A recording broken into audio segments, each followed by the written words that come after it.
The slap came before I could speak. My head snapped sideways, cheek exploding in heat, the copper tang of blood spreading across my tongue. For a long, suspended second, I just stood there, staring at the faded roses on the hallway wallpaper, letting the ringing in my ears subside. The wallpaper was old. My mother had picked it out when I was 7, little pink blooms on a cream background, and I'd spent countless hours tracing those flowers with my finger while waiting for the bathroom to free up. Now I watched a single petal pattern blur and double as my vision swam. Then I turned my face back toward my father. Michael Hart. Beloved Associate Professor of Computer Science at Westbrook University. The man who delivered gentle lectures to packed auditoriums, who stayed after class to answer questions from struggling freshmen, whose Rate My Professor page overflowed with adjectives like kind and patient and cares about his students. The same man who, when I was 6 years old and scared of the dark, had spent an entire weekend building a constellation projector for my bedroom ceiling, punching tiny holes in black cardboard so that Orion and Cassiopeia would watch over me while I slept. That man was standing in front of me now, his face blotched crimson, his finger trembling inches from my nose, and his right hand, the hand that had taught me to write my first lines of Python, the hand that had high-fived me at every science fair, was still raised from the blow. "You are unbelievable." His voice shook with righteous fury. "Your cousin just lost her mother, and you can't let her have one necklace. One stupid, insignificant necklace. You pushed her into the pond over jewelry, Evelyn." I pressed my palm against my cheek. The skin was hot and already swelling, and I could feel my pulse throbbing against my fingers.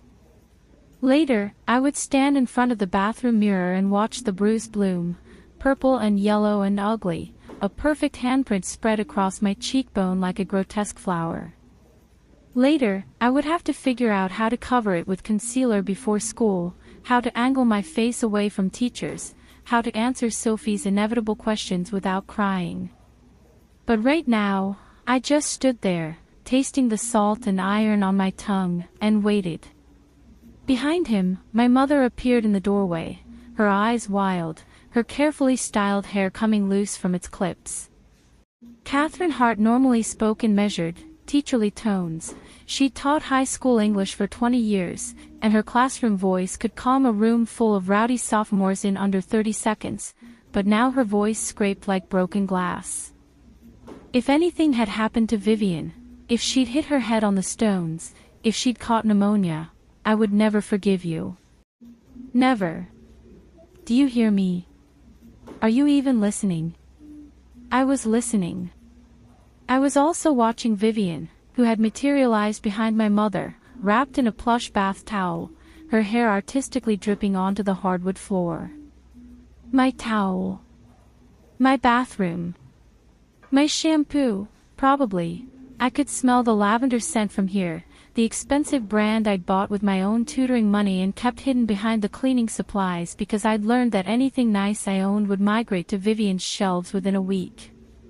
Her lower lip trembled with the precision of someone who'd practiced in front of a mirror.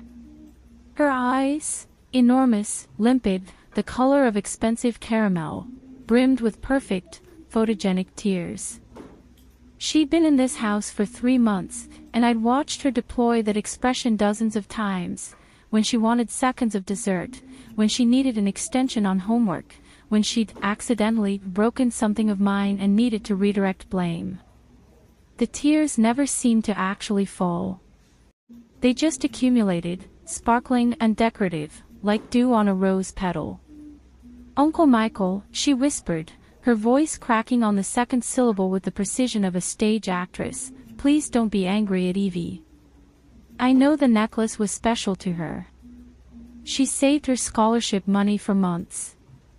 I just wanted to clean it for her. It was tarnished, and I thought," a single tear traced a gleaming path down her cheek. "I slipped. It was my fault. If Evie wants to hate me, that's okay. I deserve it." She was wearing my sweater. My limited edition cashmere sweater, the one I'd bought with my competition prize money after 3 months of saving every dollar from tutoring struggling freshmen in calculus. It had cost more than anything else I owned, and I'd only worn it twice, once to a scholarship interview, once to Aunt Margaret's funeral. Now it hung off Vivian's shoulder in a way that looked artlessly vulnerable, the water from her hair darkening the pale gray wool and spreading patches. I watched the stain grow and thought about dry cleaning bills and whether cashmere could be salvaged after being submerged in pond water. At the bottom of the koi pond, my Tiffany necklace glinted through the murky water, a small, cold star buried in algae and fallen leaves. I'd bought it for my mother's birthday. 6 months of scraping together scholarship stipends and tutoring fees, 6 months of telling myself that this gift would finally make her look at me the way she used to look at me, before Vivian arrived, before grief had curdled our household into something unrecognizable. I'd imagined her opening the box at her birthday dinner, her face lighting up, her arms reaching for me. Instead, I'd come home from school to find the box empty and Vivian wearing the necklace to a party with Chloe Jensen.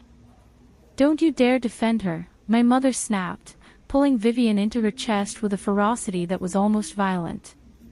"Evie, look at this girl. Look at her. She's been through hell. She grew up without a father, and now her mother is dead, my sister is dead, and you, her cousin, the person who should be her anchor in this world, you try to drown her over a piece of metal." The word drown hit me like a second slap. The pond was barely a foot deep. The koi fish swimming in it were more at risk than any human who fell in. I'd waded into that pond when I was 8 years old to rescue a dragonfly that had gotten its wings wet, and the water had barely reached my knees. But facts didn't matter in this house anymore. Facts hadn't mattered since the day Aunt Margaret's heart stopped beating and Vivian had shown up on our doorstep with 2 enormous suitcases and an expression of theatrical grief that had somehow convinced everyone that she was the only person in the world who'd ever lost someone. I didn't push her. My voice came out flat. Almost bored. I'd learned, over the past 3 months, that emotion was fuel for them. The more I protested, the more desperate I sounded, the guiltier I looked. Vivian had trained them like Pavlov's dogs. Tears equaled innocence, anger equaled guilt. She jumped in herself to cover up stealing the necklace.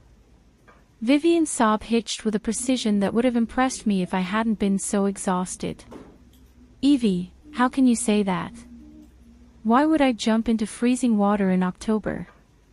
Do you have any idea how cold it was? I could have gone into shock. The water temperature is 62 degrees. I checked. That's not cold enough to induce shock unless you have a pre-existing heart condition, which you don't." I pulled my phone from my pocket. "And I have proof." The room went quiet.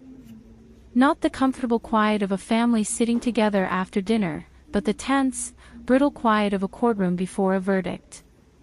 Dad's raised hand slowly lowered. Mom's grip on Vivian loosened a fraction of an inch. Vivian's tear-streaked face flickered with something that might have been fear. "What kind of proof?" Dad asked. His voice had changed.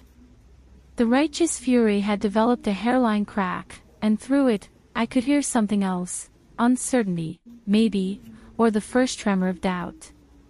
He was a scientist, after all. He understood evidence. He'd spent his entire career teaching students to follow the data wherever it led.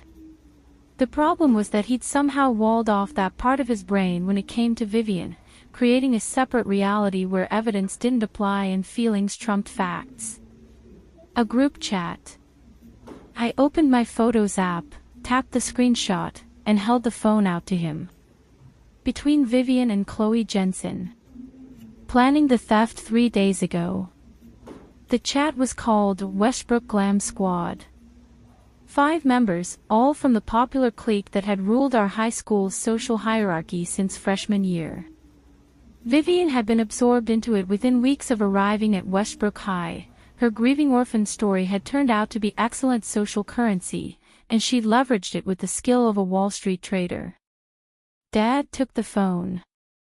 His eyes tracked across the screen, back and forth, back and forth. I watched his face as he read, the slight narrowing of his eyes, the way his mouth tightened at the corners, the muscle in his jaw that started twitching when he reached the part about how I didn't deserve nice things. The flush in his cheeks deepened to an almost purple shade, then drained away entirely, leaving a grayish pallor that made him look 10 years older. Mom leaned over his shoulder, her hand still resting on Vivian's back but her attention now fixed on the screen. "What is it? What does it say?" "It says," Dad said slowly, each word seeming to cost him something, "that Vivian planned to take the necklace and give it to Chloe. And that he stopped, swallowed, forced himself to continue. And that she was going to blame Evie if it was discovered missing." The silence that followed was the loudest thing I'd ever heard. It seemed to press against my eardrums, heavy and humming, like the moment before a thunderstorm breaks. "That's fake," Vivian said.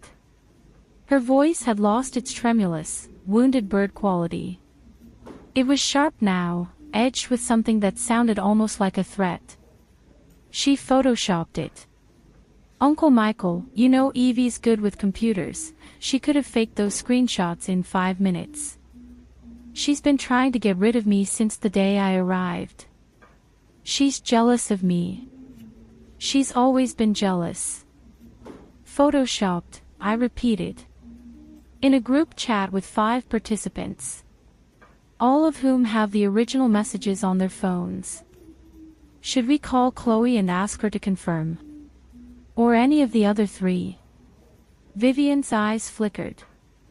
For a single, crystalline moment, her mask slipped, and I saw what was underneath. Not the grieving orphan, not the wounded innocent, but something cold and calculating and furious. A chess player who just realized her opponent was 3 moves ahead. "Chloe won't," she started, then caught herself. The tears came back, faster and harder, but this time they looked different. Desperate rather than decorative. "I can't do this anymore. Everyone hates me. My mom is dead and I'm just a burden and nobody wants me here." She collapsed against my mother's shoulder, her whole body shaking with sobs that were probably, for the first time since I'd known her, at least partially real. Because she'd been caught. She'd been caught, and somewhere in the back of her mind, she had to be wondering what else I might have. My mother's arms tightened around her. Her eyes, meeting mine over Vivian's shoulder, were hard again. Not the hardness of anger, but the hardness of someone who'd made a choice and was going to stick with it no matter what evidence was presented. "That's enough, Evelyn. You've made your point. Put the phone away." "But the messages." I said enough. She said the word the way a judge brings down a gavel, final and absolute. "Vivian is grieving. Whatever happened with the necklace, we'll sort it out later. Right now, your sister needs compassion, not an interrogation." Your sister, there it was. The 2 words that had been used as a weapon against me since the day Vivian arrived with her tear-stained face and her 2 enormous suitcases. Asterisk, she's your sister now. You have to take care of her. You're the older one. She needs you. You need to be the bigger person. You need to make sacrifices for family, asterisk, as if 3 months of age difference, 3 tiny months, barely a season, made me eternally responsible for someone who'd been stealing from me, lying about me, and systematically destroying my life since the moment she walked through the front door. I looked at the 3 of them, huddled together in the hallway lamplight. Michael, Catherine, Vivian. A perfect family tableau, the protective father, the nurturing mother, the fragile daughter. And me, standing apart, my left cheek still stinging from a blow that no one had apologized for, my evidence dismissed, my truth rejected, my place in this household reduced to that of an inconvenient lodger who was expected to absorb every cruelty and ask for more. Something inside me shifted. Not broke, I'd broken weeks ago, in 1,000 small fractures that I'd been trying to ignore, but shifted. Settled into a new configuration. The part of me that still hoped my parents would wake up and see what was happening, that still believed if I just presented enough evidence, argued clearly enough, loved hard enough, they would come back to me, that part went quiet. Very, very quiet. And in its place, something else woke up. Something cold. Something patient. Something that had been waiting in the back of my mind since the first time Vivian had smiled at me across the dinner table, wearing my clothes, while my parents told me to stop being so selfish. Fine. I slipped my phone back into my pocket. My voice was calm. Pleasant, even.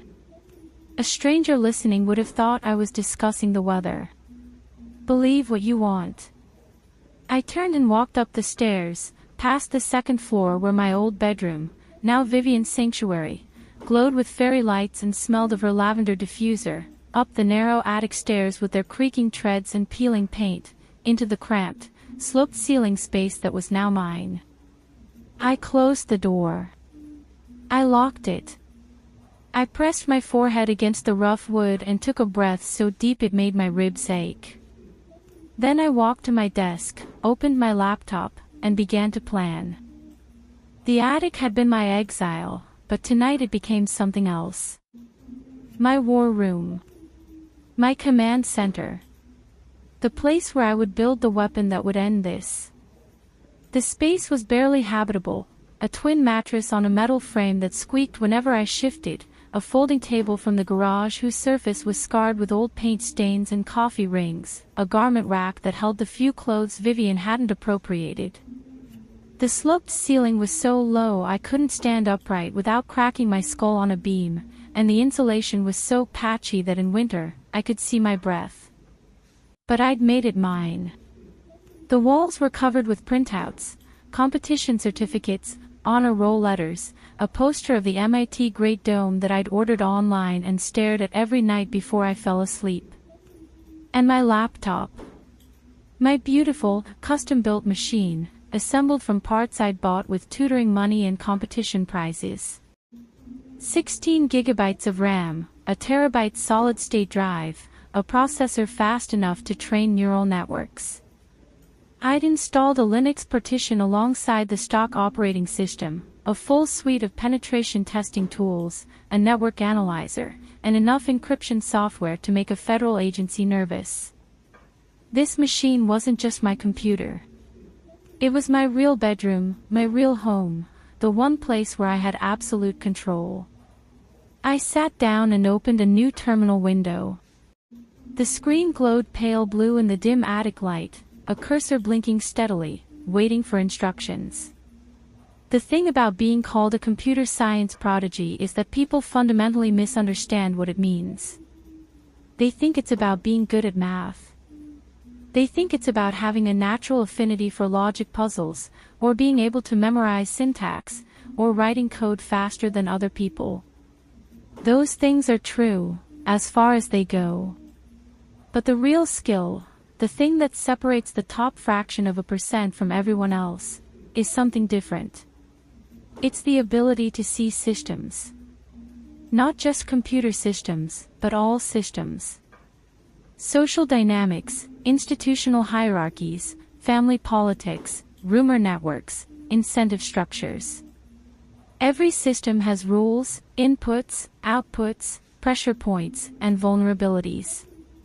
Every system can be analyzed, mapped, modeled, and, if you understand it well enough, exploited. I'd been analyzing my family system for 3 months, ever since Aunt Margaret's funeral, when Vivian had moved into my room and the slow-motion coup had begun. The dynamic was painfully simple once you stripped away the emotional noise. Vivian was the victim, I was the resource, and my parents were the operators who extracted from one to feed the other. They'd constructed a moral framework to justify it. Vivian was fragile, I was strong. Vivian had suffered, I had been blessed. Vivian needed support, I needed to learn generosity. But the framework was just a user interface layered over a fundamentally exploitative algorithm. The only way to break the loop was to make Vivian so toxic, so demonstrably dangerous, that even they couldn't protect her without destroying themselves. And for that, I needed bait. Bait so irresistible that she'd grab it with both hands, and so thoroughly rigged that it would explode in her face with enough force to be visible from orbit. I opened a new folder and named it Honeypot. Inside, I created subdirectories, /paper_trap, /evidence_log, /network_monitoring, /surveillance_footage, /dead_mans_switch. The paper trap was the centerpiece of the whole operation. For weeks, my father had been hinting, first gently, then with increasing insistence, that I should collaborate with Vivian on my research paper. What he actually meant, and what everyone in the house understood he meant, was that I should let her put her name on my work so she could use it for her early admission application. He'd already called in favors at Westbrook University's honors program. He'd already promised the admissions committee that his niece had a substantial research project in development. The only thing missing was the actual research, and everyone knew who was expected to provide it. I'd overheard them discussing it 2 weeks ago, their voices carrying through the heating vent from the study below my attic. Evie can afford to be generous, Dad had said, his voice reasonable and calm, the voice he used when explaining to a student why their grade wasn't going to change. She's got the grades and the test scores to get in anywhere. Vivian needs this. It's the only way she'll be competitive. What if Evie doesn't agree? Mom had asked. She'll understand. She's mature for her age. And honestly, it'll be good for her. Teach her that not everything is about individual achievement. Family matters too. Family matters. As if I hadn't spent my entire life bending over backward for this family. As if I hadn't given up my bedroom, my clothes, my privacy, my parents' attention, every scrap of normalcy I'd ever known. As if the lesson I still needed to learn was how to sacrifice more. Fine. I'd give them a paper. I'd give them the most impressive paper they'd ever seen. I opened LaTeX and created 2 documents. The first was my real research, optimization of school scheduling systems using improved genetic algorithms, solid, rigorous work that I'd been developing for over a year, running simulations on the school's server cluster, documenting every parameter tweak and performance benchmark. I saved it in an encrypted volume with a 64-character random password that I'd generated using atmospheric noise data. Not even a government supercomputer could crack it. The second document was the trap. I titled it Revolutionizing Educational Assessment Through Deep Learning, a Dynamic Bidirectional Attention Framework. The title alone was a red flag. No legitimate high school research paper used words like revolutionizing, but Vivian wouldn't know that. Neither would my parents. Neither would most of the admissions committee, who were administrators and general faculty, not computer scientists. They'd see the buzzwords and be dazzled. I worked through the night, fueled by coffee and the cold, clarifying anger that had settled into my chest like a second heartbeat. The abstract was a masterpiece of jargon engineering. I used every hot term in machine learning, asterisk transformer architectures, multimodal embeddings, few-shot meta-learning, neural symbolic integration, attention mechanisms, gradient boosting, adversarial training asterisk, and wove them into grammatically perfect sentences that meant absolutely nothing. It was like constructing a beautiful facade. From the street, it looked like a cathedral. From behind, it was plywood and scaffolding. The literature review cited real papers but subtly misrepresented their findings in ways that would make any actual researcher wince. The methodology section described a fictional neural network architecture, DBAM, dynamic bidirectional attention mechanism, complete with a mathematical derivation that looked elegant but contained a fatal flaw. The joint probability distribution it required violated the axioms of probability theory in a way that a first-year graduate student would spot within minutes. To an undergraduate, or an admissions officer, it would look like cutting-edge work. The dataset section was my favorite. I invented 𝐒𝐄𝐒𝐑𝐘 10M, a supposedly massive corpus of student behavioral data with 10 million annotated samples. I created a convincing-looking download page that would time out after 3 login attempts.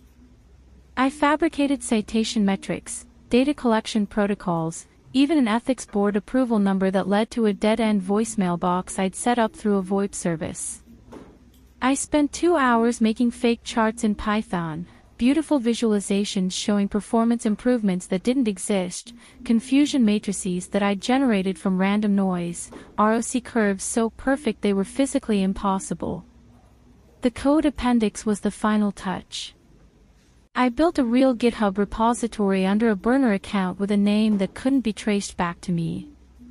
Hundreds of lines of Python, properly structured according to best practices, with docstrings and comments and unit tests. But deep in the utility functions, in a module that looked innocuous, a helper for data pre-processing, I buried the backdoor.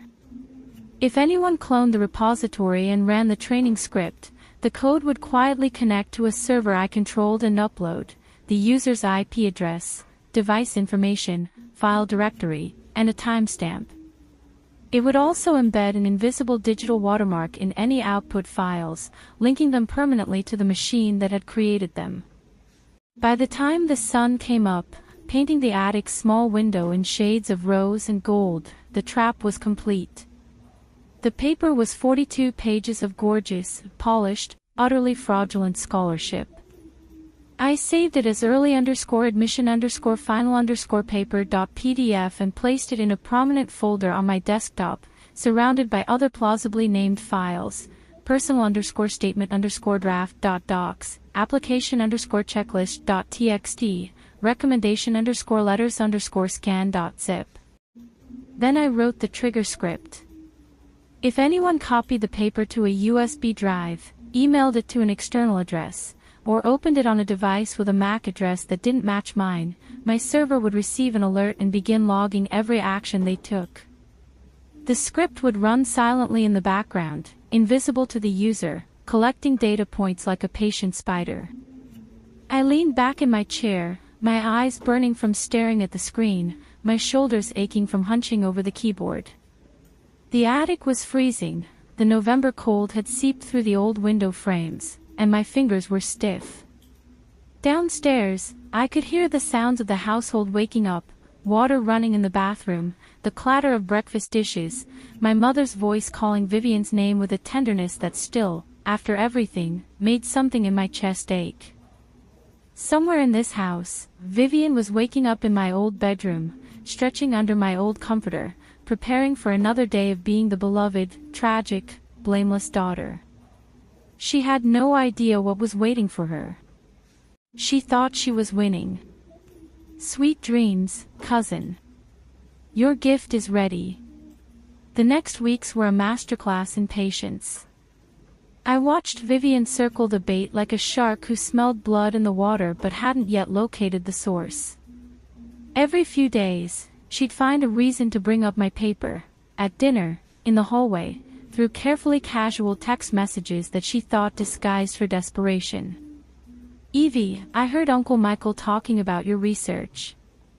It sounds amazing. I'd love to read it sometime. Evie, for my early admission portfolio, I need to show evidence of collaborative research experience. Would you mind if I mentioned our work together? Evie, the deadline is next Friday.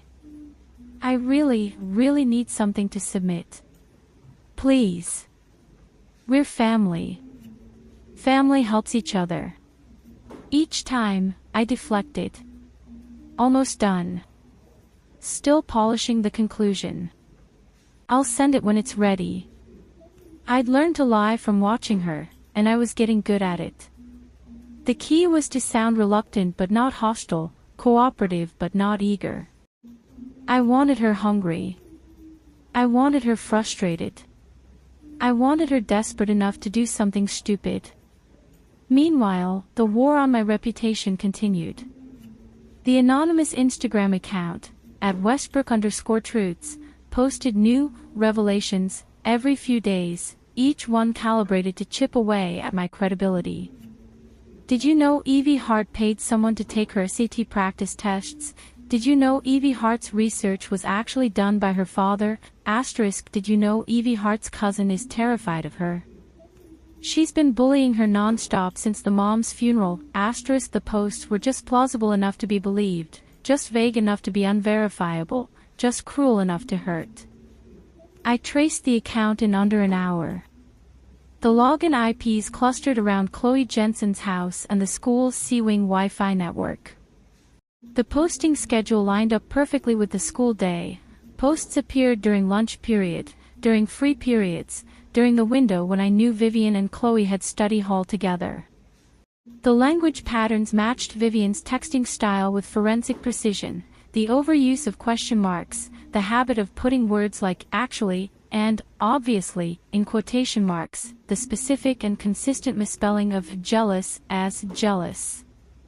I logged every post, every IP address, every timestamp. I took screenshots and saved them in a folder labeled exhibit_D. I was building a case that would make a federal prosecutor weep with envy. The hallway whispers got louder. People I'd known since freshman year, people I'd shared lab tables with, studied with, eaten lunch with, suddenly found other places to look when I walked past. The junior I'd tutored in calculus for free, whose family couldn't afford a private tutor and who'd been on the verge of failing, crossed to the other side of the corridor when he saw me coming. His eyes met mine for a split second before he looked away, and in that moment, I saw something worse than hostility. I saw shame. He knew. He knew he was being a coward, and he was doing it anyway. The isolation would have been crushing if I hadn't been too angry to feel it. Anger was a gift I was discovering. It burned away everything else, sadness, loneliness, self-pity, and left only clarity. Crystal clear, diamond-hard clarity. I knew exactly what I was doing and exactly why I was doing it. The moral calculus was simple. Vivian had declared war, and I was going to finish it. At home, the Cold War continued. My parents treated me with a distant, disappointed formality that was in some ways worse than the shouting. They spoke to me the way you'd speak to a coworker you didn't particularly like, politely, minimally, with no expectation of genuine connection. At dinner, they asked about my homework and nodded at my answers without listening. When I came home from school, they didn't look up from their phones. When I went to bed, they didn't say goodnight. Vivian, meanwhile, had transformed into the perfect daughter. She set the table without being asked. She did her homework at the kitchen counter instead of hiding in her room.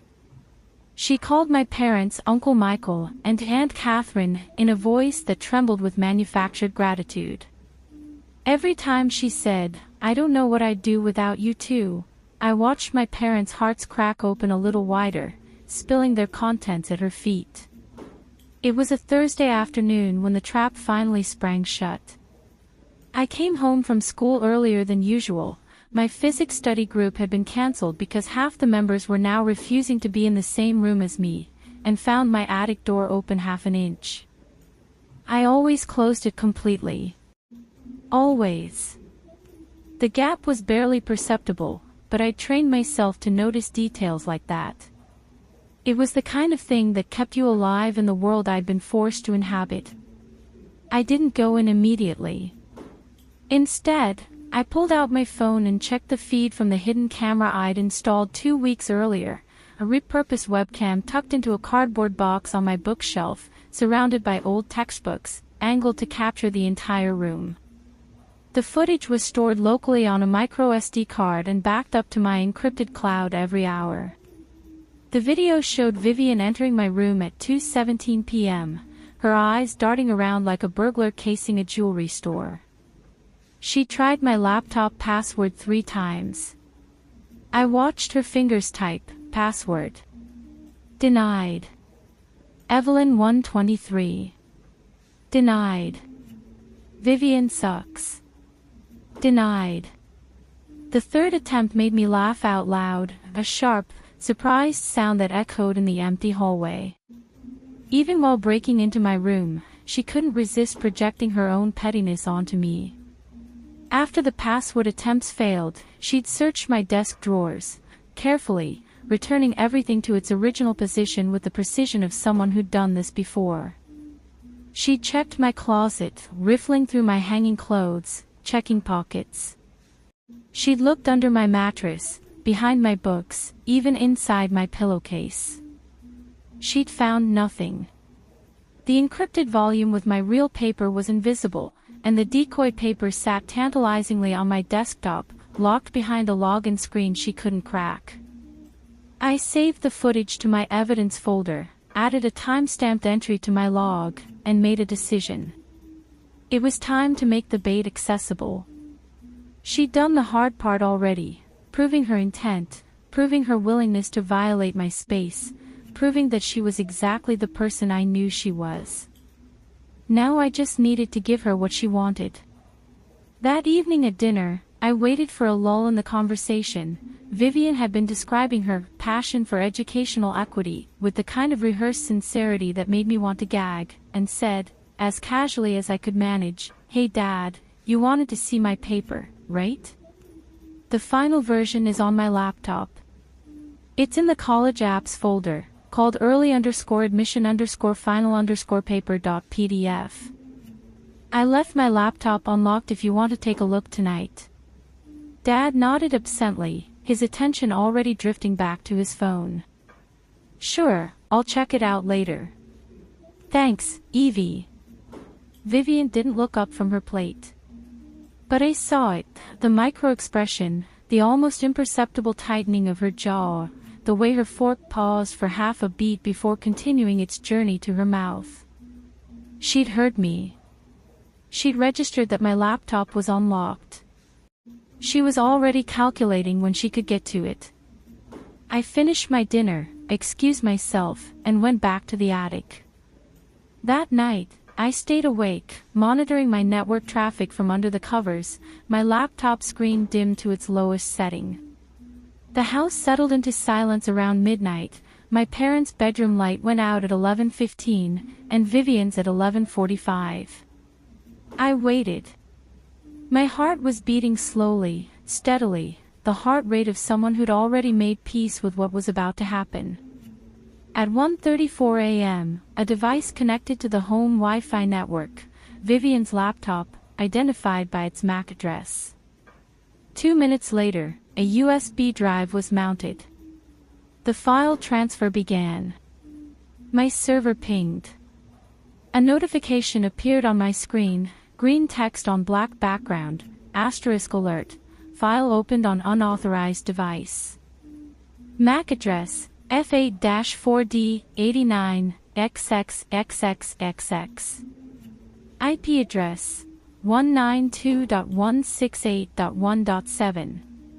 Watermark activated. Backdoor deployed. Logging initiated. Timestamp, 01:34:22 EST*. I lay in the dark, staring at the sloped ceiling above my bed, and I smiled. Not a triumphant smile. Not a happy smile. A smile of quiet, cold satisfaction. The trap had worked. The mouse had taken the cheese. Now all I had to do was wait for the poison to kick in. The assembly was scheduled for the Monday before Thanksgiving. It was the last all-school gathering before winter break, and attendance was mandatory for every student and faculty member. The early admission committee had been invited as special guests, their presence meant to lend gravitas to the proceedings. Vivian's student address was the headline event, the culmination of weeks of campaigning and schmoozing and strategic tear-shedding. She'd been practicing her speech obsessively. I could hear her through the heating vent that connected my attic to her room, her voice rising and falling in theatrical cadences, hitting every emotional beat with the precision of a metronome. Integrity in the Face of Adversity, A Personal Journey. That was the title printed in the assembly program. I'd read a copy of the speech that she'd left on the kitchen counter. She wanted people to find it, wanted them to see how hard she was working, and I'd had to physically stop myself from laughing at the irony. The speech was about honesty. About perseverance. About staying true to your values even when the world tried to tear you down. Every paragraph was a lie wrapped in a platitude, wrapped in a stolen anecdote from a TED Talk. Monday morning arrived cold and gray, the sky heavy with unshed snow. I dressed with more care than I'd ever dressed for anything in my life. Navy blazer, pressed and lint-rolled. White button-down shirt, starched collar. Hair pinned up in a neat twist that made me look older, more serious, like a young professional heading into a boardroom instead of a high school auditorium. The bruise from my father's slap had faded to a faint yellow-green that was easy to cover with concealer, but I could still feel it, a phantom heat on my cheek, a reminder of what I was fighting for. I packed my bag, laptop, 2 backup USB drives, printed evidence folios in labeled manila folders, the letter from Aunt Margaret that I carried everywhere now. I'd organized the folios the night before, sitting cross-legged on my attic floor, arranging documents like a general planning a campaign. The necklace theft evidence. The slander campaign records. The academic fraud documentation. Each folder was self-contained, with a cover sheet summarizing the contents and a timeline of relevant events. If I got hit by a bus on the way to school, someone could pick up these folders and understand exactly what had happened. At breakfast, Vivian was practically vibrating with nervous energy. She couldn't sit still, kept adjusting her blazer, touching her hair, checking her phone, checking her reflection in the toaster. Today's the day. I can't believe today's the day. Do you think the committee will like my speech? I changed the opening paragraph 3 times last night. 3 times. You'll be wonderful, sweetheart, Mom said, squeezing her hand across the table. Just speak from the heart. That's what people respond to. Dad nodded, looking at Vivian with an expression of paternal pride that made my stomach clench. You've worked hard for this, Vivian.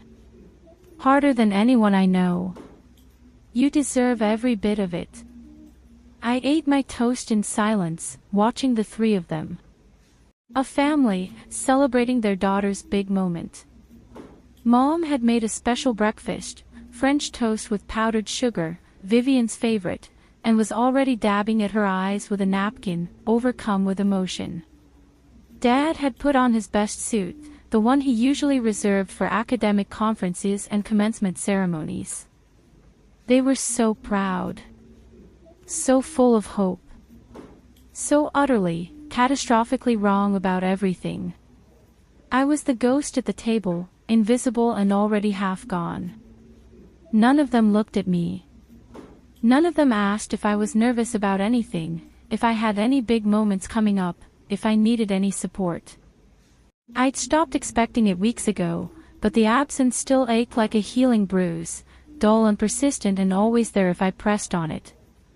Good luck, I said to Vivian as I got up to put my plate in the dishwasher. I hope it goes exactly the way you deserve. She beamed at me, completely missing the blade hidden in the words. Thank you, Evie. That means so much coming from you. The auditorium was a sea of restless energy when I arrived. 4,000 students filled the tiered seating from floor to balcony, their combined voices creating a dull roar that echoed off the vaulted ceiling and bounced back as a wall of sound. The early admission committee sat in the front row, 6 distinguished-looking people in dark suits and name tags, clutching clipboards and wearing the professionally neutral expressions of people who evaluated teenagers for a living. The giant screen behind the stage displayed the Westbrook crest and the assembly theme, celebrating excellence. Someone had added animated confetti that fell in a continuous loop, cheerful and oblivious. I found my seat in the middle of the junior section, surrounded by classmates who'd been avoiding me for weeks. Sophie was 3 rows ahead, and she turned around to catch my eye. She looked worried. I told her nothing about my plan. It was safer for both of us that way, but she knew me well enough to sense that something was wrong. I gave her a small nod that I hoped was reassuring. Her brow furrowed, but she turned back around. Principal Davis took the podium first. He was a thin, gray-haired man with the kind of voice that could put an insomniac to sleep in under 5 minutes. He droned through the standard announcements, the basketball team's narrow victory against Eastwood, the upcoming canned food drive, a stern reminder about the parking lot speed limit that no one was listening to.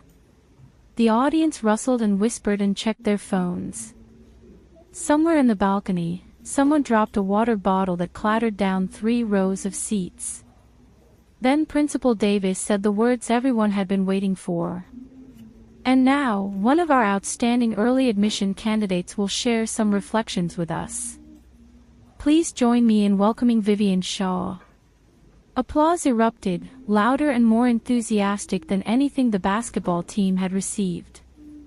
Vivian rose from her seat in the front row. She'd been sitting with the committee members, naturally, positioning herself as their peer, and walked to the podium with the measured, graceful stride of someone who'd practiced every step. Her cream-colored blazer was immaculate. Her hair cascaded in soft waves that caught the stage lights. The string of pearls around her throat, my mother's pearls, the ones that had belonged to my grandmother, the ones I'd hoped to wear at my own graduation, gleamed like tiny moons. Good morning, everyone. Her voice was warm, confiding, pitched to carry to the back of the balcony without sounding like she was shouting. She'd been working with a vocal coach. I'd seen the invoices on my father's desk. I want to talk to you today about something that's very personal to me. Something that's shaped who I am and who I hope to become. She launched into her speech, and I had to admit, she was good. The anecdotes about losing her mother were timed perfectly, just enough detail to feel real, just enough emotion to feel vulnerable, never so much that it became uncomfortable.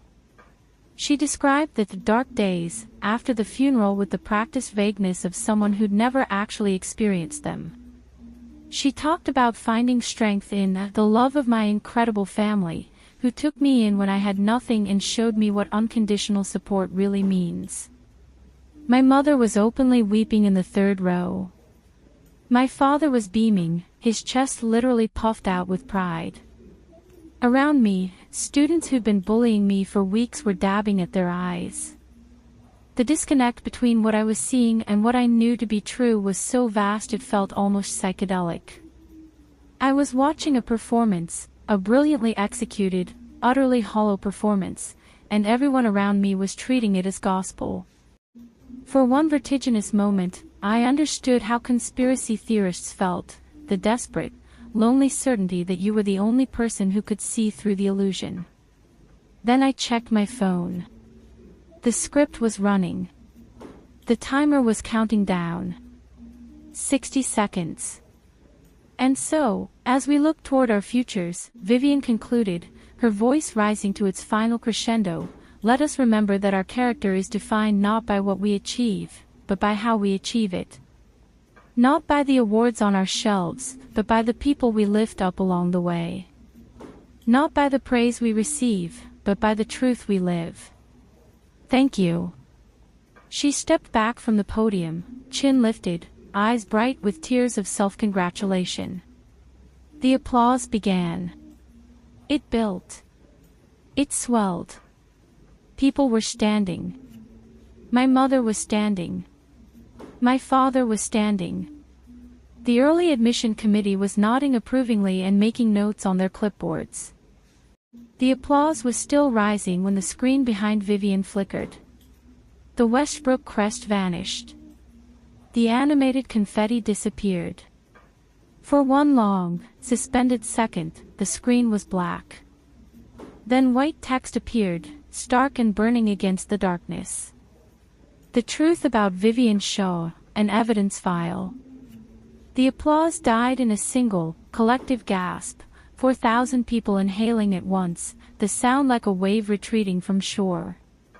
Vivian turned, her smile still frozen in place, not yet processing what she was seeing. Her mouth was still curved upward, her eyes still bright, her body still angled in a posture of gracious acceptance. The disconnect between her expression and the words on the screen was almost comical. Chapter 1, Theft. The screen split into panels. On the left, the security footage from our backyard played in crisp high definition, Vivian creeping out of the house, the necklace glinting in her hand, the casual toss into the pond, the deliberate jump into knee-deep water. On the right, the group chat with Chloe scrolled in real time, every damning word highlighted for the audience to read. Asterisk, she never wears it. It's wasted on her, asterisk. Asterisk, she doesn't deserve nice things. You do, asterisk. Asterisk, lol, she'll probably think she lost it. She's such a nerd, asterisk. Then came the hidden camera footage from my attic, Vivian searching my room, opening drawers, riffling through my belongings, her face clearly visible, her movements unmistakably furtive. The timestamp in the corner read October 18th, 2:17 p.m., a school day, when she should have been in class. The auditorium had gone dead silent. Not the silence of an attentive audience, but the silence of a crowd witnessing a disaster unfold in slow motion. Chapter 2, Slander. The screen filled with screenshots from @Westbrook_truths, the anonymous Instagram account. Post after post after post, each one more vicious than the last. Then a network diagram appeared, tracing the account's login IPs to Chloe Jensen's home address and the school's C-Wing Wi-Fi. Then the group chat messages between Vivian and Chloe, coordinating the campaign with the enthusiasm of political operatives. Asterisk, okay, so the cheating rumor is working. People are starting to look at her weird in the hallways, asterisk. Asterisk, perfect. Next we do the boyfriend thing. Do you have any photos we can use? Asterisk. Asterisk, I can Photoshop something. Give me a day, asterisk. Asterisk, make it look real. Like, not too perfect. Real photos have bad lighting sometimes, asterisk. Asterisk, OMG, you're evil. I love it, asterisk. My mother had stopped crying. My father had stopped beaming. They were staring at the screen with identical expressions of dawning horror, their mouths slightly open, their bodies frozen in place. Chapter 3, Academic Fraud. The early admission paper appeared on screen. Vivian's name in the author field. The submission date. The university's receipt confirmation. Then, side by side, the digital watermark analysis proving the file had originated from my computer, my device ID, my creation timestamp, my file path. Then the network logs showing her laptop connecting to the home Wi-Fi at 1:34 a.m. on October 18th, the USB drive being mounted, the file transfer executing.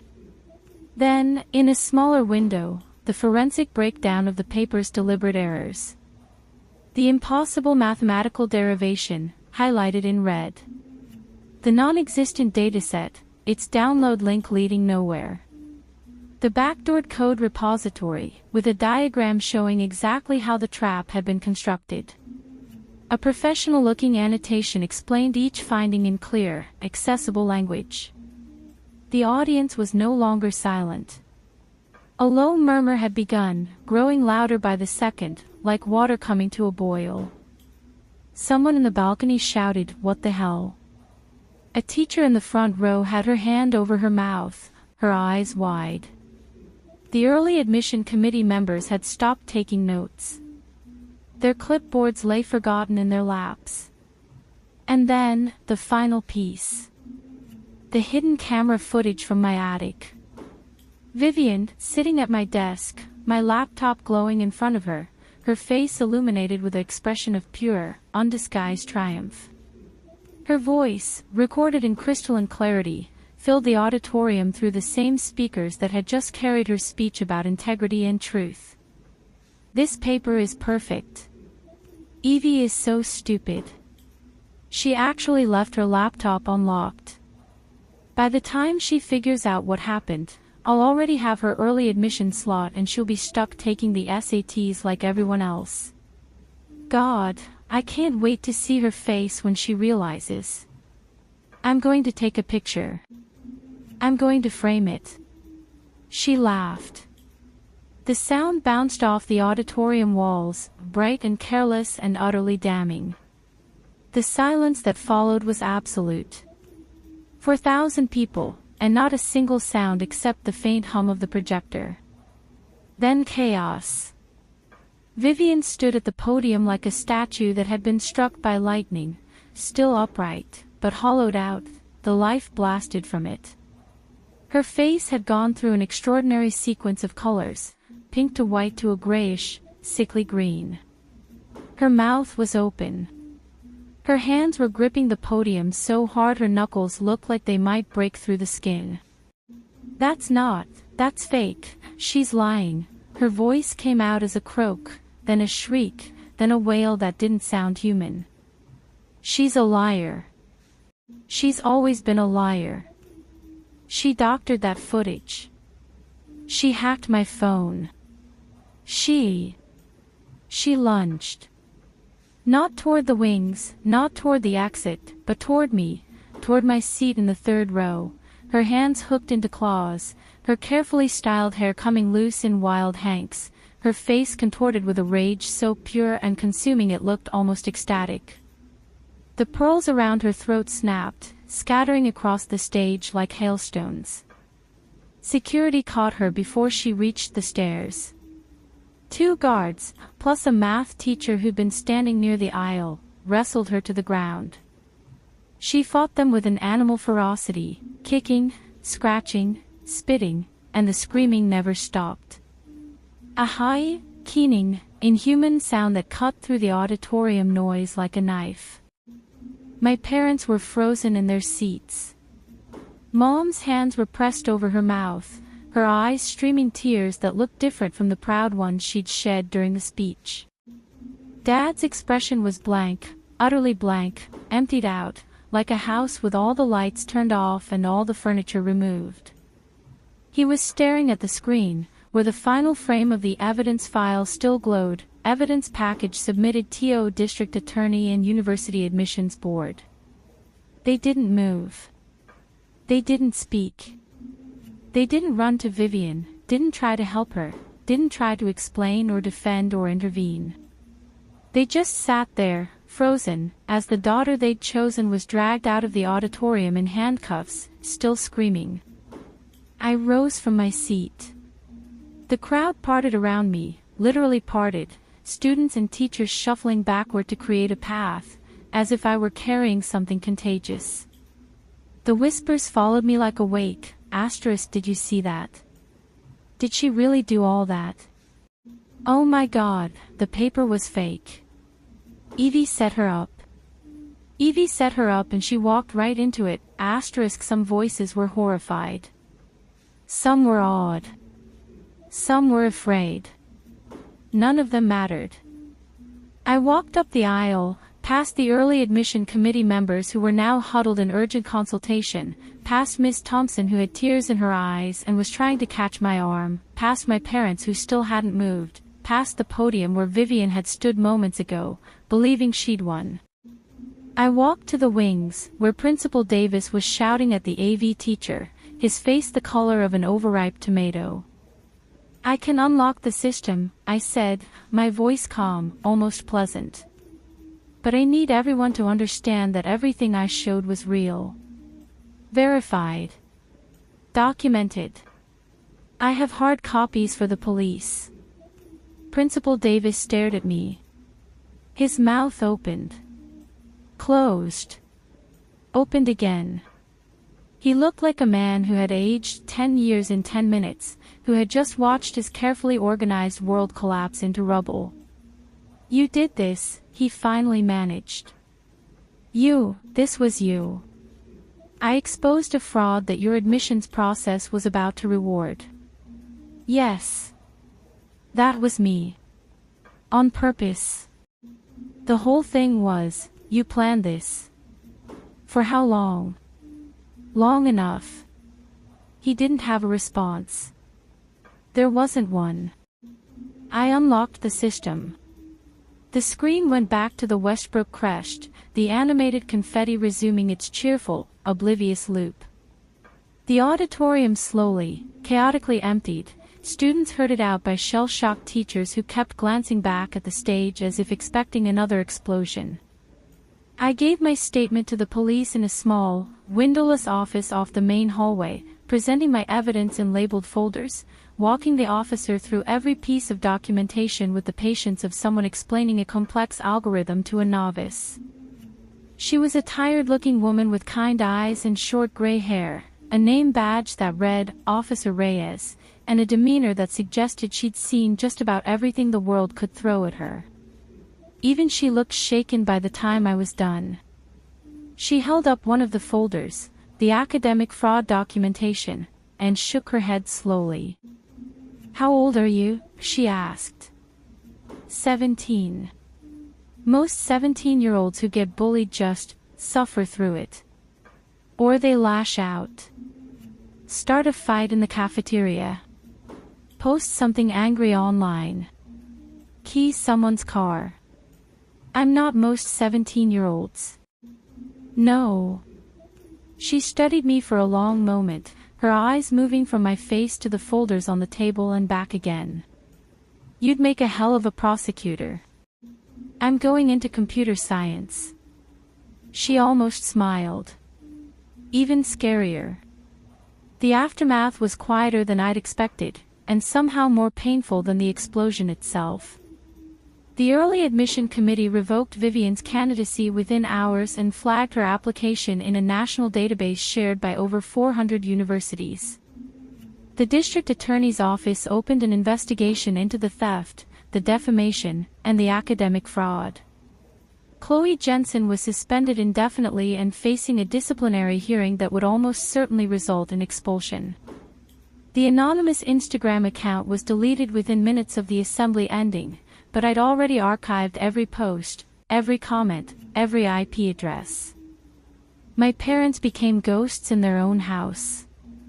For 3 days after the assembly, they barely spoke. They moved through the rooms like shell-shocked survivors, avoiding each other, avoiding me, avoiding the spaces where Vivian's absence was most palpable, her bedroom, the kitchen table where she'd done her homework, the armchair where she'd curled up to watch TV. Mom stopped cooking. Dad stopped going to his office. The house, which had always been filled with noise and tension and the low-grade chaos of family life, had gone silent as a tomb. I spent those days in the attic, packing. MIT had confirmed my early arrival, and my sublet in Cambridge was ready. I'd booked my flight for Friday morning, for days after the assembly. I hadn't told my parents. I wasn't sure I was going to. On Wednesday night, my father knocked on the attic door. The sound startled me. No one had knocked on that door in months, not since I'd been exiled up here. My parents usually just shouted up the stairs if they needed something, or sent a text, or, more often, didn't communicate with me at all. Evie. His voice was hoarse, stripped raw. Can we talk? I opened the door. He stood in the narrow hallway, looking smaller than I'd ever seen him. His shoulders were hunched, his eyes red-rimmed and bruised with exhaustion, his hair unwashed and uncombed. He was still wearing the same clothes he'd worn to the assembly, a rumpled dress shirt, the sleeves rolled up, the collar unbuttoned. In his hands, he held a piece of paper. The statement of boundaries I'd left on the coffee table 2 days before the assembly, the one I'd assumed they'd thrown away or ignored. "I read it," he said. "And?" He swallowed hard. I watched his Adam's apple bob up and down. "I didn't know. About the Instagram. About the posters. About any of it. I knew she was difficult. I knew she exaggerated sometimes. But I didn't know she was." He stopped, unable to finish the sentence. "Didn't know she was what? A thief? A slanderer? A fraud?" My voice came out calm, clinical, the voice I use for presenting research findings. "You didn't know because you didn't want to know. Every time I tried to tell you, you called me jealous. Selfish. Ungrateful. You slapped me, Dad. You hit me across the face and called me a liar, and I had proof in my hand the whole time." He flinched like I'd hit him back. His grip on the paper tightened, crumpling the edges. I know, and Evie, I'm so sorry. I'm so sorry. I don't know I don't know what to say that would. I believe you. I meant it. I did believe he was sorry. The pain on his face was real, not manufactured. He was a man who had built his entire identity around being fair, being rational, being good, and he'd just been confronted with irrefutable proof that he'd been none of those things. The cognitive dissonance was eating him alive. But belief wasn't the same as forgiveness. And forgiveness wasn't the same as trust. "Sorry doesn't fix anything," I said. "Sorry doesn't unbruise my face. Sorry doesn't give me back 3 months of being treated like a criminal in my own home. Sorry doesn't make Mom look at me like I'm her daughter instead of an inconvenience. Sorry is just a word. What are you actually going to do?" "Anything." His voice cracked. "Tell me what to do." "I'll do anything." "Sign the paper." He looked down at the document in his hands.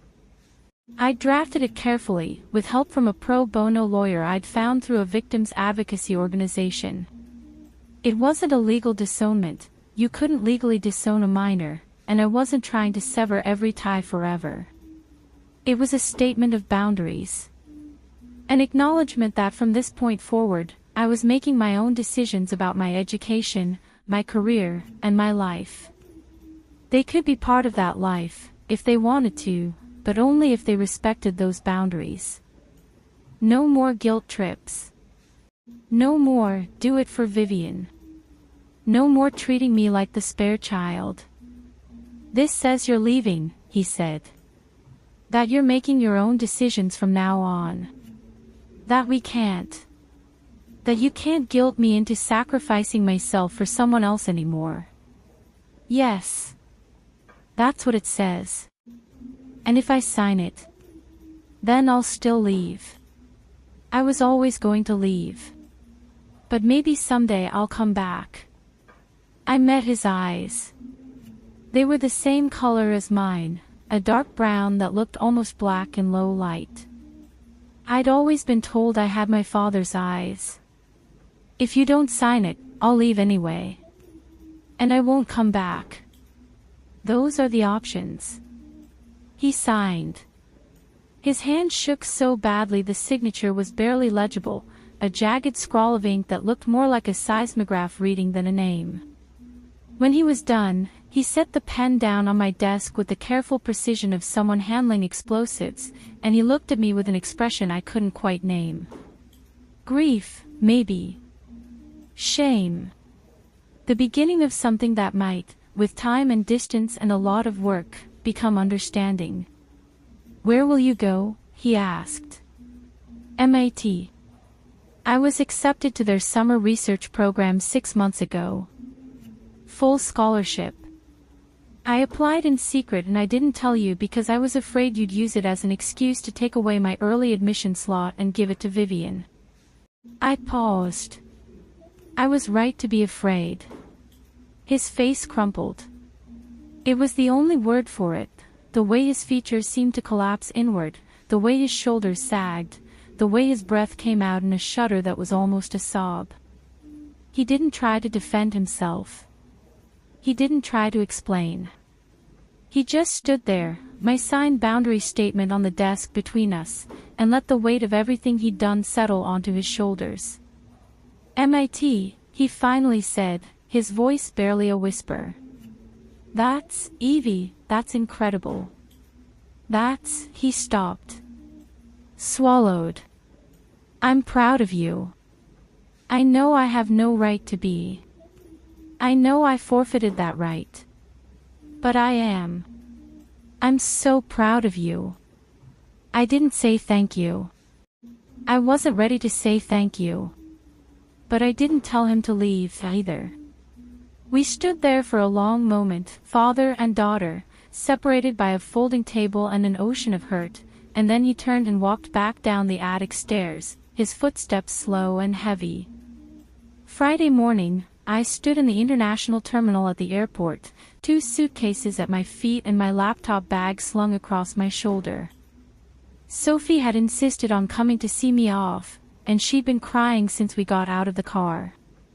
She kept dabbing at her eyes with a crumpled tissue and telling me she was fine, she was totally fine, she just had allergies. "Text me when you land," she said, her voice wobbling. "And when you get to your apartment. And when you eat your first meal. And I'll text you every day," I promised. "You're the only person from Westbrook I want to hear from." "That's not true. Miss Thompson made you a card. And that junior you tutored, he asked me to give you this." She pressed a folded note into my hand. "He said to tell you he's sorry. That he should have stood up for you. He said he was scared, and he was a coward, and he's going to try to be better." I unfolded the note. The handwriting was messy, the words crammed together as if they'd been written in a hurry. *Evie, I'm sorry I looked away. You helped me when no one else would, and I couldn't even look at you.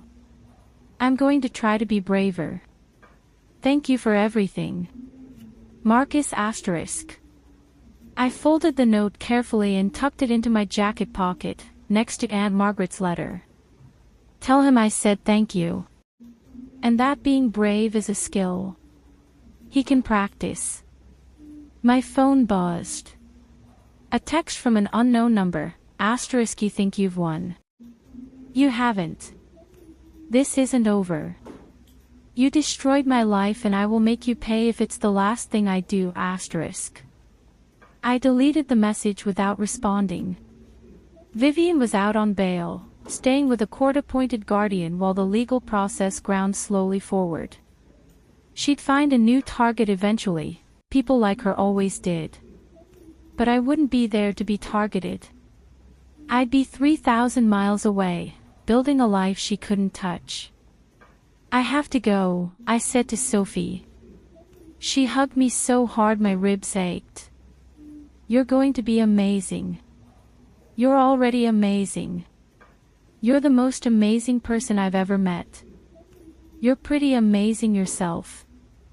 I pulled back and looked at her, really looked, trying to memorize her face, her frizzy hair, the freckles across her nose, the way her eyes crinkled when she smiled even when she was crying. "Take care of yourself, Sophie. And don't let anyone make you feel like you're not enough." "Right back at you." I turned and walked toward the security line. The automatic doors slid open with a pneumatic hiss, and cold, recycled airport air rushed past me, smelling of jet fuel and stale coffee and the strange, sterile promise of everywhere that wasn't here. I didn't look back. Not at Sophie, still waving with her crumpled tissue. Not at the terminal entrance.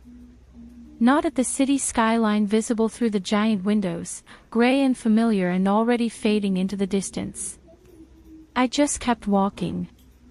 The plane lifted through a layer of low clouds, and the world below shrank into a grid of roads and rooftops and tiny, toy-like cars.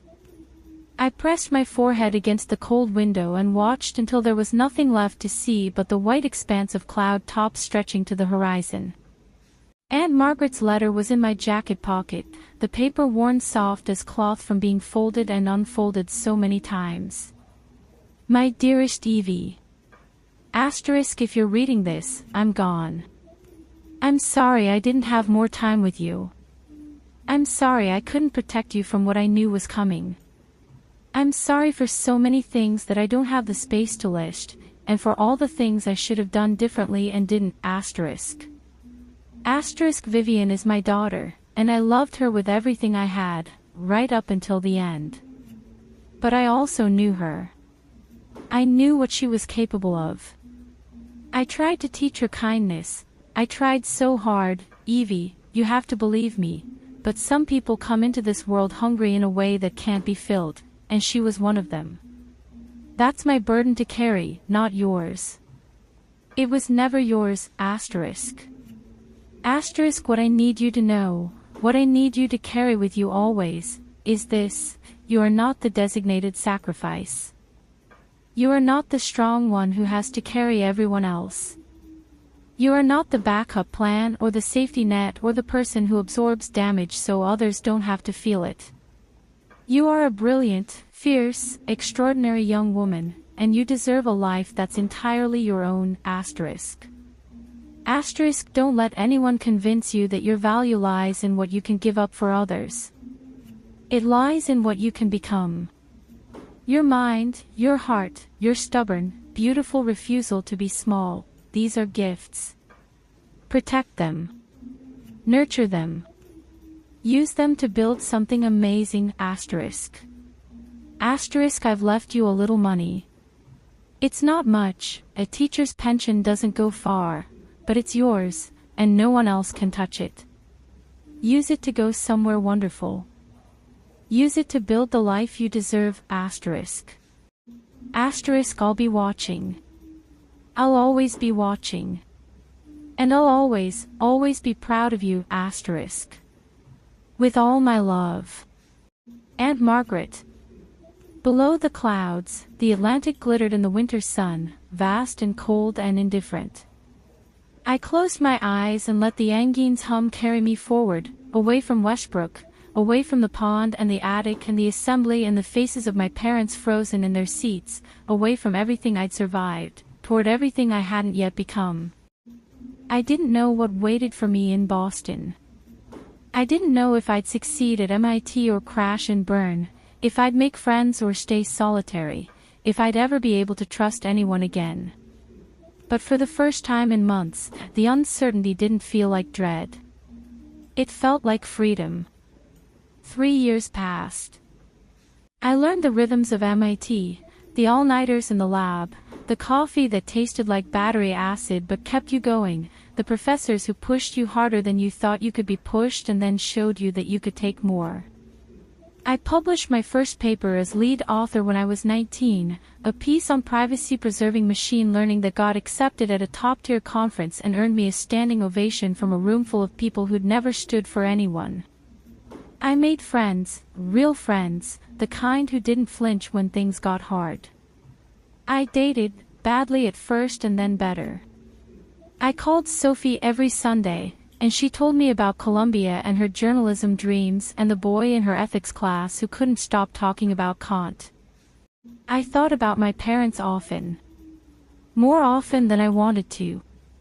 The first year, I didn't contact them at all, not out of spite, but out of a bone-deep exhaustion that made even the thought of a phone call feel like climbing a mountain. The second year, I sent emails on holidays, asterisk happy Thanksgiving. Hope you're well, asterisk brief, careful, armored. The third year, I started to wonder if maybe there was a version of our relationship that could exist, not as it had been, but as something new. Something smaller. Something that didn't require me to be the strong one or the sacrificial one or the one who always had to understand. And then one evening in Zurich, where I'd moved for my PhD at ETH, I was walking home through the snow-dusted streets of the old town and I passed a red telephone booth, one of those vintage British ones that had been imported as a tourist curiosity, standing bright and incongruous against the grey stone buildings, and I stopped. I pulled out my phone and dialed a number I still knew by heart. Hello. My mother's voice. Older, wearier, hesitant, she didn't recognize the international number on her caller ID. Mom. It's Evie. The silence that followed was so long I thought the call had dropped. Then a sharp inhale, like someone surfacing from deep water after holding their breath for too long. Evie. Oh my God. Evie. Is it really? Is it really you? It's really me. I leaned against the cold glass of the phone booth. Snow was starting to fall harder, fat flakes that caught in my hair and melted on my eyelashes. I'm in Zurich. It's snowing. I just wanted to hear your voice. She was crying. I could hear it, the hitched breaths, the muffled sobs, the way her voice kept breaking on every other word. I miss you. I miss you so much. Your father, he's right here. Do you want to talk to him?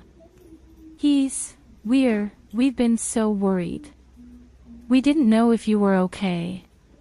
We didn't know if we were allowed to ask. Maybe in a minute. I watched a tram glide past, its windows golden rectangles of light in the blue twilight. I'm not ready to come back.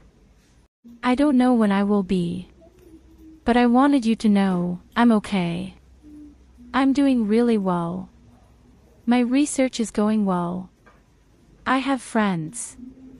I'm happy, I think. Or at least, I'm getting there. And I don't hate you, I said. I wanted you to know that, too.